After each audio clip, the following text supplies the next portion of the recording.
Hey y'all. So this is part 28 of the JFK files. This is video 4. I've had to break this one up because some of these documents are pretty long. And this one has 9, the next one has 12, and then these two have like 24. So this one's going to have a lot of videos in this portion of it. But anyway, it is what it is. I mean, it's just kind of fascinating to go through some of this stuff. Like I've said, I like to learn. So whatever value you're getting out of it, just hit the like button or whatever. I'll put these in the description and you can look at them on your own if you want to do it that way.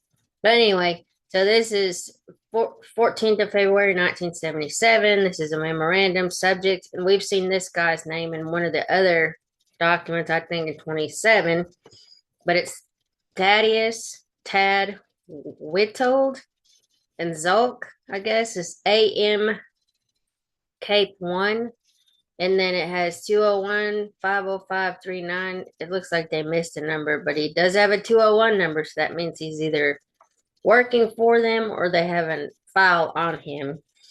One, Zulk was born on 25th of July, 1926 in Warsaw, Poland. He arrived in Brazil from Lisbon on 3rd of August, 1940 and came to the U.S. in October of 1947 under sponsorship of U.S. Ambassador John C. Wiley. I think we've seen his name in these documents. Just saying. The husband of his mother's sister, he became a correspondent for the New York Times in 1953 and became a naturalized U.S. citizen in 1954 by a special congressional bill. Okay. 2, Zulk has been under suspicion as a hostile foreign agent since 1948 when the FBI reported, apparently from a British source, that he was a communist. He brought himself to the attention of CIA in August of 1959 in Santiago, Chile, by claiming falsely to be cleared and requesting contact with agency representative. This was the first of many such incidents in Latin America and resulted in a warning to all Latin American stations to beware of Zulk and his efforts to interview agency personnel. It also resulted in continuing watch of his movements and activities because they represented a threat to the cover of agency personnel. By 1960, his reputation was so widespread that several different CIA officers called for an investigation that would clear up once and for all his suspected connections with the hostile intelligence service. He was in frequent contact with Communist Party leaders and functionaries throughout Latin America, constantly sought out and elicited information from U.S. embassy officers, frequently mentioning the name of other CIA officers with whom he was acquainted. Although the suspicions have increased and Zulk's anti-agency activities have become more serious and blatant in the 1970s, it has not been possible to clear up any of the suspicions about his motives or his possible connections with the Foreign Intelligence Service. There have been numerous reviews of his files, and the interest in his activities has extended from the case officer level to the DCI. In fact, it is not possible to come to any clear conclusion about this man, and the notes below are simply illustrative of the kinds of things that keep the suspicion alive.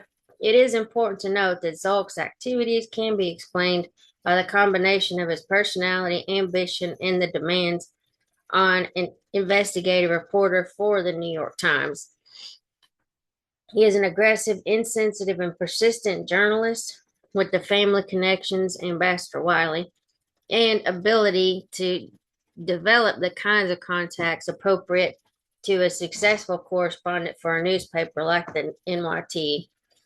Nevertheless, there are elements throughout his entire career that are almost designed to arouse suspicion. For example, a British source in Rio de Janeiro, see attachment A, reported that Zulk was directed by the Polish regime in Warsaw to seek employment in U.S. journalistic circles. This report runs like a thread throughout his file, and it is repeated and garbled in several versions over the years. The report has never been adequately explained and was apparently never reported in full to London by the British representative in Rio. This report and other questions that arose early in his career, his contacts with a cousin who was a press attaché in the Polish embassy in Rio, were, however, just the earliest elements that aroused suspicion. Because he became so well known to so many agency officers, his name and reputation have become subject of discussions on many occasions. One senior operations officer started in 1975 or stated in 1975 that a Soviet agent could not be more beneficial to the Soviets and the communist cause. Excuse me, let me do that again. One senior operations officer stated in 1975 that a Soviet agent could not be more beneficial to the Soviets and the communist cause than Zolk has been. Although he represented a generally anti-communist view prior to quitting the NYT in 1972, it is noteworthy that he arranged extensive favorable TV coverage of the communist-dominated Ligas Campesinas in northern or northeast Brazil, and that one of the most important anti-Castro operations, AM Trunk, in which he was involved from the beginning, was disastrous for all the participants. More indicative of his true beliefs, however, are the articles he has written since Watergate. They have become increasingly critical of the CIA and the USG generally, and have damaged U.S. image and prestige. The notes below are somewhat random examples of elements in Zolk's file that bring him under suspicion. As mentioned above, they in no way point to a firm conclusion. For further information on Zolk during the period of 1963 and 1964, see the CIA review prepared at Miami Station on Jorge Volsky in 1964. The 1948 FBI report that Zolk was involved in supplying the the Polish legation, in Rio with information from his personal contacts and from Ambassador John C. Wiley has been repeated in various versions throughout Zolk's file. The FBI has found similar allegations made by other sources who knew Zolk at that time. In addition, several sources have mentioned Zolk's relations with his cousin Ignacy Sachs. We saw that name, I think, in something else we did in 27. And then who was the press attaché in the Polish embassy in 1947 and 1948, though there's no indication that Sachs had intelligence connections. Zolk's marriage to the daughter of the American manager of the English language newspaper in Rio de Janeiro, the Herald, lasted only until Zolk had permanent residence in the U.S. and appears to have carried through for that purpose. By 1949, Zolk was only 23. He had come to the attention of the Rio station because of his dealings with the Polish legation, and because investigation revealed his father had some apparently innocent business dealings with Russians visiting Brazil from Mexico. In 1954, about a year after he was hired by the NYT, Zolk obtained a sensational story by telephone from a communist leader in Guatemala. This launched his career with the NYT. In 1956, Zolk was investigating Brazilian nuclear policy for the NYT. Although a legitimate topic, it was somewhat unusual for him, and the timing seems unusual for the NYT interests. In 1959, on a trip to Santiago, Chile, Zolk claimed to be cleared and requested an interview with an agency representative. This was the first of numerous such requests. In addition, it was in about 1959 that he also began making a point of telling agency personnel the names of other agency officers he had identified. An article Zolk wrote on Cuba for the NYT in December of 1959 was hailed as an antidote to the excessively favorable reports of his colleague Herbert Matthews. But in fact, his article was largely favorable to Fidel Castro and to Castro's plans for Cuba. It is only in comparison with Matthew's blatantly pro-Castro articles that Zolk's piece can I don't know what they blank something out or can be considered balanced. By September of 1960, Zolk was in the forefront of those advocating action against Castro. It was he who finally brought the Leonardo Plan to Washington in 1963. See AM Trunk Operational Paper. In April of 1961, shortly after John F. Kennedy was inaugurated, Zolk was transferred to Washington by the NYT. Although a reasonable transfer, it is noteworthy that in a very short time, Zolk claimed that he had a standing invitation to go directly to the president, the vice president, the attorney general, McGeorge Bundy, and Robert Hurwitz on Cuban matters. Zolk persistently sought a continuing contact with an agency representative in Washington shortly after he arrived until it was granted in December of 1962. The first contact was with Albert C. Davies, Lieutenant Colonel, a military detail to CIA in Cuba, and was arranged at the behest of Colonel Grogan, the assistant to the director on Zolk's request. In July 1963, at President Kennedy's urging, contact with Zolk was made into a formal relationship and was continued until October of 1964. The meetings were used by Zolk to cross-check his information from other sources, including various Cuban exiles and the Department of State. He became, by virtue of his contacts with the exile community and throughout Washington, one of the most knowledgeable people in the area of Cuban affairs, anti-Castro activities, and U.S. government policy. And then see CI study on George Volsky for more information on this period. The agency officer, Alfonso Rodriguez, who maintained official contact with Zolk in 1963 and 1964, said in July of 1964, the Special Friendship and Mutual Admiration Society, that has existed between Tad Zolk, George Volsky, and Manuel Ray in the JURE is not something that is transparent or easily explained. This alliance may be something unholy and Machiavellian. I just do not know, but I can find no evidence to prove it.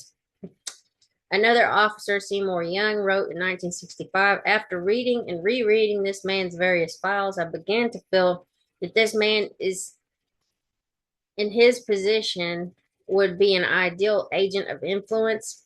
It was noted that he is always in a crisis area and usually in advance of the crisis and writes articles which are more concerned with the communist successes.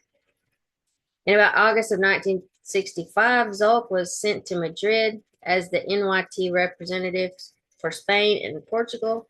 He stayed overseas until December of 1968.